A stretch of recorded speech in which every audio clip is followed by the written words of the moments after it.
Your Next Shift, episode 144, Julie Tupler. You're listening to Your Next Shift with best-selling author and conference host, Elizabeth Scala. Each episode, get a dose of career inspiration from the world's top nurse entrepreneurs, keynote speakers, authors, and Elizabeth herself. Looking for ways to cut corners or skip out of your nursing career? Sorry, you're in the wrong place. Seeking profound ways to enjoy a more meaningful, vibrant nursing role? Welcome to Your Next Shift. Hi, everyone. Welcome to the Nursing Career Podcast, Your Next Shift. Sometimes the story tells it all. That's right. This next interview, really through sharing the nursing career journey, will provide you with inspiration, supportive insights, and even some comic relief along the way. Julie Tupler has been teaching and developing the research and evidence-based Tupler Technique program for treatment of Diastasis Recti. This program also prepares for labor and abdominal surgery. Julie is now training the Tupler Technique program to medical and fitness professionals all over the world. A few takeaways from the conversation we had with Julie include, number one, how things show up when intention is there. Number two, what becoming a real estate agent can do for your nursing career. And number three, why answering a job advertisement, even for something you think you're not qualified for, can make all of the difference. Here is Julie Tupler.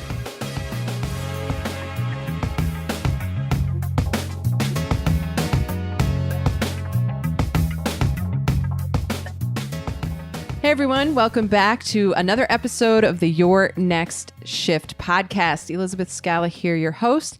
And thank you for tuning in week after week. We appreciate all of those subscribers and those people who listen to the podcast on a weekly basis. Those who are finding us for the first time, welcome to the program. This show is meant to help nurses learn more about the diverse roles that nurses have across the country, inspire us to take action related to our nursing careers, and help us to make those shifts if we're feeling bored, stuck, burned out, just, ready to move on with our particular role in the nursing world that we play. So I'm excited to be here. Let's get to the point of this program, which is week after week, the interviews with our very special guests. So Julie, welcome to the show. Thank you. Thank you so much. I'm thrilled to be here. So I'm excited to have you on this program. I just introduced you with your brief bio, so listeners have a sort of sense, but that's very short as I give people a only brief amount of space to do so. So I'd love if you could tell us a little bit about your nursing background, some of the roles you had across your career, and then what you're currently up to. Well, I'm originally from Chicago, Illinois, and I went to the University of Illinois College of Nursing. I'm not going to tell you when I graduated because it was so long ago. I started out doing med-surg nursing. I didn't like just running around and not being able to have enough time to speak with patients. So I then went to psychiatric nursing. And then I studied at the Adlerian Institute because I liked that form of therapy. So then after that, I taught psychiatric nursing at a nursing school and really liked that. I did a little med-surg instruction there. And then I went on to be director of in-service education at a psychiatric hospital. And that's there where I met my ex-husband. And we moved to California. And there I did some home healthcare nursing and didn't like that too much. So I answered an ad in the newspaper, and it certainly wasn't my qualifications, but I liked what they were looking for. So I went on it, and the woman hired me, and I started doing vocational rehabilitation for back injury patients. And basically what that was, the workers' comp laws were I guess they still are. I haven't been in California for a while. But they were very liberal back then that if somebody got injured, you had to get them back to their same job. And if they weren't able to do that, you had to help them do something else. So that's what the organization that I worked for, was supporting them in getting back to work. And this was an opportunity where, the state could train you to do something that you wanted to do. And it was very interesting to me that that work was work, and that it had to be something unpleasant and work, and that they didn't want to combine their hobby or something that they liked to do. They didn't think that work could be something that they liked. And sometimes I could shift people over to tell them they could love what they did and make money. And those were my best days, when I could shift people over to see that. Because for me, I have just always instinctually felt that way, that I just didn't want to work a 9 to 5 job, that I really wanted to like what I do. So that was a very interesting job for me. But I was only in California for a year. And then my ex-husband, who was a physician, did his residency in New Orleans. So we moved to New Orleans. And then again, I had to decide what I was going to do. I did not do any nursing in New Orleans. I decided I was going to try something else, just totally different from nursing. So I went into the real estate business, and it was commercial real estate. And I ended up doing retail, which was my specialty, leasing and selling shopping centers.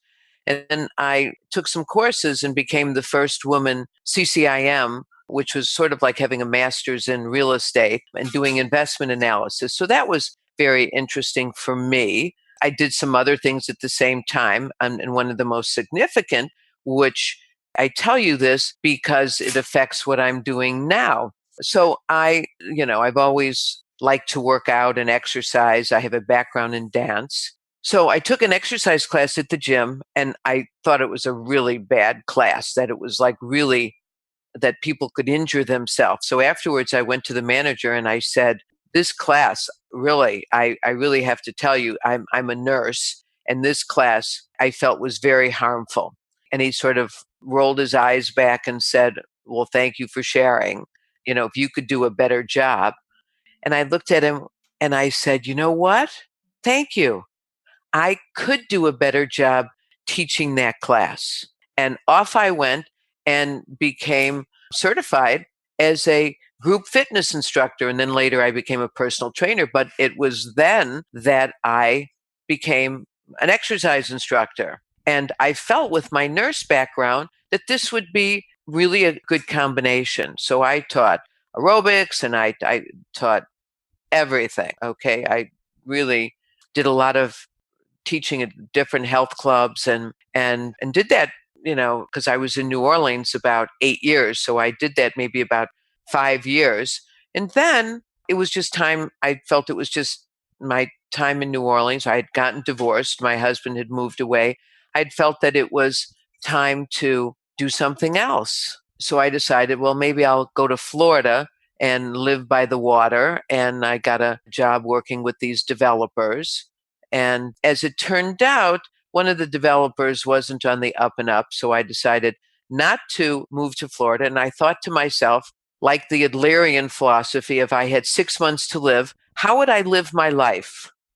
So I decided to move to New York City and go into show business.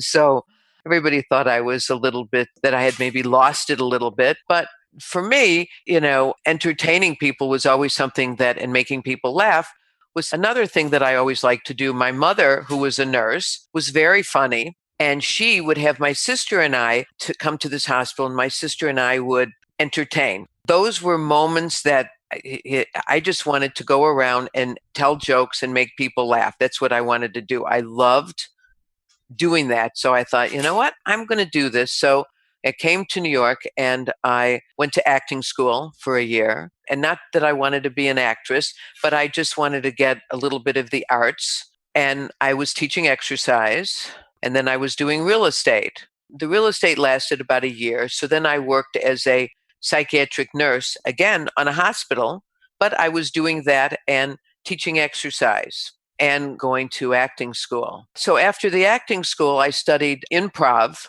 with the Groundlings, and then I did a course in stand-up comedy, which was my favorite. So then I was teaching exercise, working in the hospital, and teaching this exercise. So at this one exercise class that I was teaching, they said, gee, you're a nurse. You should teach the prenatal exercise class. So I'd always wanted to work with pregnant women. So I was so excited to have an opportunity to do this. However, when I was doing this, nobody was doing it. Nobody was doing prenatal exercise. The only person really was a physical therapist named Elizabeth Noble. So I went and took her class, and I really didn't agree with a lot of the stuff with my background in exercise and in nursing. I really didn't agree with some things. But in this class, prenatal class, I really had to be creative, and ACOG had just written their guidelines. And so this was like a whole new field, prenatal exercise. So I loved it. The women in the class, when they found out I was a nurse, started picking my brain about labor. And it'd been a long time since I'd been in labor and delivery. So I thought, well, you know what? Let me become a childbirth educator. So that's what I did. I took childbirth education classes and realized that childbirth education comes at the end of the pregnancy and only prepares your mind. And I thought to myself, being a trainer and a dancer, you wouldn't run in a race and not train. Why would a woman do the hardest thing she's ever going to do, labor, and not, train? So in 1990, I started this program called Maternal Fitness, preparing women for the marathon of labor. And my mother was so nervous, like, how are you going to support yourself? And so when she came to New York and came to one of my sessions, she was like, oh my God, this is so wonderful. I wish I would have had this when I was pregnant. This is so needed. Women don't have this. So it was different than anything else that was out there. And so I did maternal fitness. I started out with just going into people's homes. That's what I started out. I did. It became a personal trainer and just put it out there. And the internet wasn't really out there then, and the websites and such weren't out there then. So I can't even remember how I got clients, but I did. Somehow I got them, and maybe I went to the doctor's offices, and I'm assuming I probably did that. And then in 1995, I decided to get a location. So I got a location because the person that I was with, the man that I was with at the time, was going to share the space with me. Well, as it turns out, he ended up moving, and I had the whole space. And I thought, well, gee, who can I rent this out to that's similar to what I do? Having been in the real estate business, I knew how to lease. So that sort of helped me. And which is everything that you do in your life helps you in, what you do in your work. So I rented it out to a massage therapist, and that worked out really well because, prenatal massage and such. So that worked out really well. And then it caught on, and then I took over the whole space, which was 3,300 square feet when the other person moved out. And then in 1996, somebody said, oh, you should write a book, about this, because this is like really important information, preparing women for labor and such. And so I thought, well, I'm not a writer. How can I write a book? So I went to this speaker conference, and they said, you can write a book by just get a co-writer. So I went back and looked in this place where they told me, and magically I got a co-writer. And then one of my clients said, oh, I can get you a literary agent. I know somebody. And I magically got a literary agent. I mean, these things just show up when your intention is there. So then I wrote my first book in 1996, Maternal Fitness, Preparing for the Marathon of Labor, and got a lot of really nice reviews in magazines and medical journals. And so then I was teaching it, and then I started training just nurses to teach this, just nurses. All right. And I had about maybe 10 nurses. All right. And then the business changed. And in 2006, there was a fire in the space that I was living and working. and I was a single mom with a young child. And we moved a couple of different times. And then I ended up taking on a business partner, which, when you asked me the question, which was not a good decision, I'll address that later. It was not a good decision, and I'll go into more detail. So then that relationship lasted about 2 years, and then the business closed down, and we were in court for a couple of years. And so I had to reinvent myself. I had to reinvent myself and pay all these attorney's fees. So I'm on the phone with my sister, and I had to take something out of what I was doing. And really, the most significant thing that I was doing was the diastasis. Because, when I first saw one, I thought, what is that? It was defined, but nobody really had any treatment plans for it. And I know it wasn't taught to me in nursing school. And I asked chiropractors and physical therapists and physicians, and it hasn't been really taught in any of those schools. So by trial and error, I, was figuring out how to work with this and the implications on pregnant women during the pregnancy, birth, and postpartum. And so my sister and I came up with Diastasis Rehab. So then I have no location. I'm basically starting from scratch again, going into people's homes one-on-one. All right. So I closed the business down in March of 2009. So from then on, I was going in, and I couldn't use the name Maternal Fitness because of the court. So I started using Diastasis Rehab and seeing clients one-on-one with that. And basically, I saw that I really didn't need a big location, that if I needed something, I could just rent it. And in 2004, I missed this. In 2004, before I took the partnership on, I wrote the book, Lose Your Mummy Tummy. And this was really about diastasis and postpartum. So that I wrote that in 2004 and got a lot of nice publicity on that also. So then I'm now here back to where I started with seeing clients in their home, but still loving it.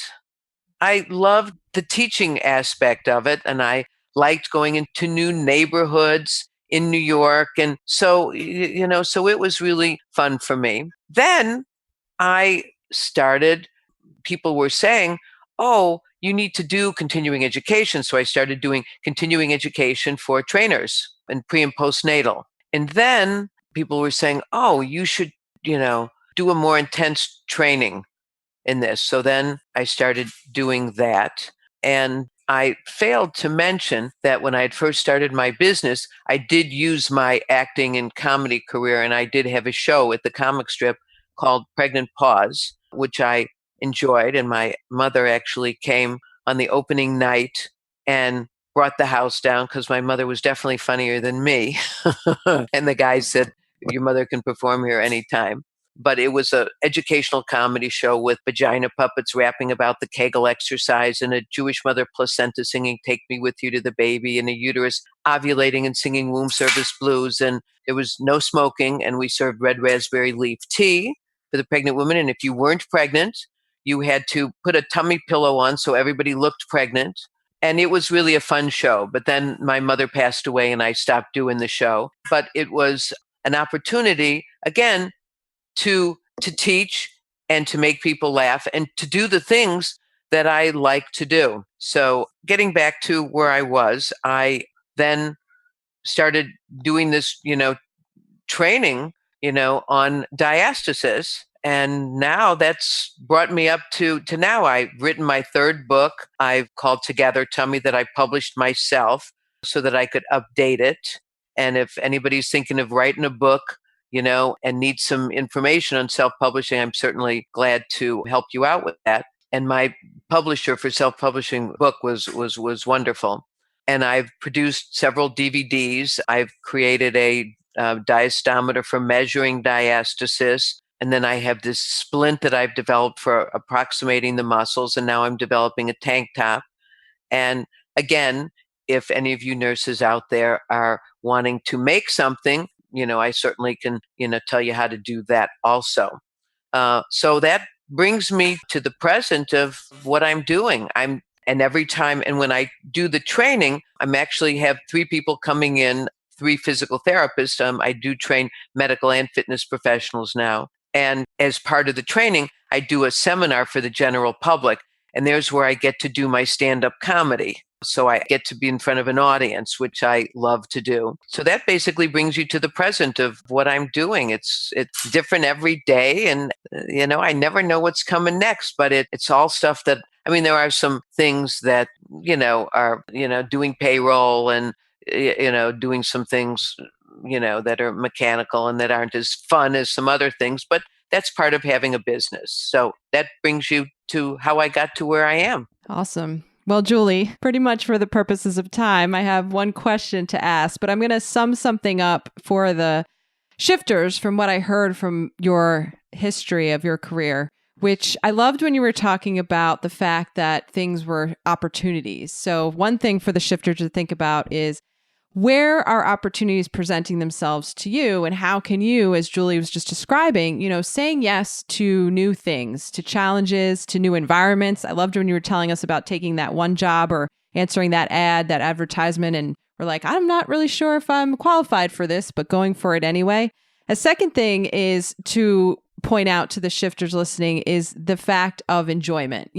You don't have to have work that's separate from life. You don't have to have work that you don't like and life that you do. I love how, Julie, you were describing, you brought in your unique traits with loving comedy and standing up in front of an audience, your personal strengths, your assets. And so shifters, when you think about work, how can you bring more of you into the workplace and find those roles that really help lift you up? So Julie, I'm going to ask you this question, and then we're going to have to start to wrap up just because for the sake of the podcast time. You've done so many things and you've had so many roles. What would you say are 2 of your professional habits? What do you do on a routine basis that you would attribute to the fact that you're able to set and reach professional goals? Well, when you have your own business, the most important thing that I think of is you have to make decisions because there's like so many things to do. So you have to say to yourself, what is going to move my business forward and what is going to make me money? So I have to prioritize and make a list of what I need to do, an outline. All right.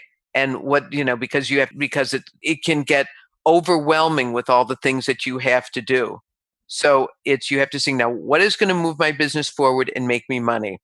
And that's basically what I do is organize. And now, on the phones, you can, have OneNote and take all your notes and stuff and reminders and everything like that. So I always make a list of what I need to do. And that's important to me. Yeah. And I think that advice is certainly helpful for any of the shifters listening, even those nurses who are not necessarily moving into the business space, but staying organized on top of your goals, having that strategy to make a list, evaluating what needs to get done and what needs to be prioritized. So even a nurse, a shifter out there who works in the hospital setting, I'm sure you can nod along at the fact that we need to make a list and follow that list throughout our shifts throughout the day. So let me ask you, Julie, where can people find you online? My website, you can get me by Tupler Technique, Tupler Technique, or Diastasis Rehab, which is a little bit harder to spell, or julietupler.com. So those 3 websites will get you to me. Excellent. And I plan this is episode 144 for those who are listening on the go. I will have the link to Julie's website, as she mentioned, and all of her social media channels in the show notes. So Julie, I just want to thank you for spending time with us today, for sharing your very unique and diverse background. I loved hearing all of the different roles. It was all over the place in nursing for sure, and coupling that with non-nursing roles. So very exciting stuff. And I do hope some shifters out there who are curious about some of the various highlights that you mentioned do come into contact with you. So thank you for your time today. Thanks for inviting me. All right, everyone. If you've enjoyed this podcast, please feel free to share with a nurse colleague or friend. Additionally, we'll be back with another interview next Wednesday, same time, same place, another nursing professional in another unique role. And we will, until then, enjoy your next shift. We'll see you next week. Thank you.